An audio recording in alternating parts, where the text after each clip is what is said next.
और इसी बीच जमालुद्दीन और छांगुर पर नया खुलासा हुआ है। आपको बता दें, छांगुर बाबा ने टास्क फोर्स का गठन किया हुआ था। टास्क फोर्स बनाई हुई थी और उसमें 50 युवकों को शामिल किया गया था। छांगुर के इशारे पर ये टास्क फोर्स काम कर रही थी। धर्मांतरण में टास्क फोर्स लगी हुई थी और इसका काम था लोगों को डराना और हिंसा फैलाना।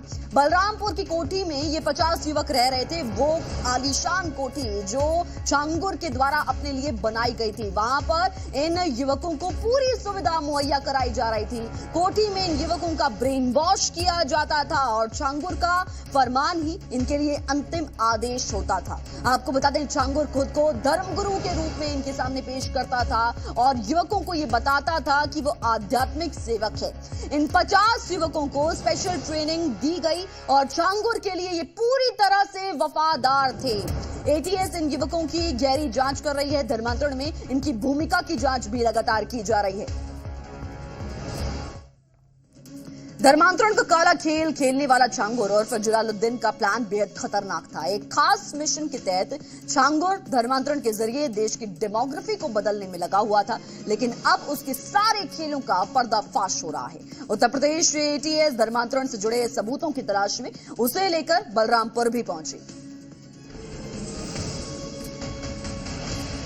छांगुर बाबा उर्फ जलालुद्दीन के धर्मांतरण से जुड़े धंधे का पर्दाफाश हुआ तो उसके मंसूबे भी बेनकाब हो गए। पता चला कि धर्मांतरण के सहारे वो बलरामपुर और आसपास के जिलों की डेमोग्राफी बदलने की तैयारी में लगा था और इसके लिए विदेशों से भी करोड़ों की फंडिंग हो रही थी। इस धर्मांतरण के नेटवर्क और विदेशी फंडिंग के दस्तावेजों को खंगालने के लिए एटीएस की टीम छांगुर बाबा और नीतू उर्फ नसरीन को लेकर बलरामपुर पहुंची। उतरौला के मधुपुर गांव में यूपी एटीएस की टीम दोनों को लेकर आई।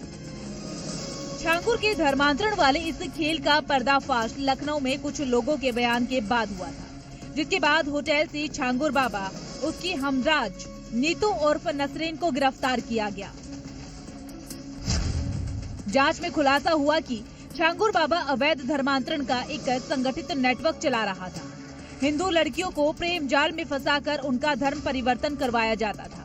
भोले भाले लोगों को लालच देकर धर्म परिवर्तन करवाया जा रहा था। अब तक की जांच में ये भी सामने आया कि छांगुर बाबा ने सैकड़ों लोगों का जबरन या लालच देकर धर्मांतरण कराया।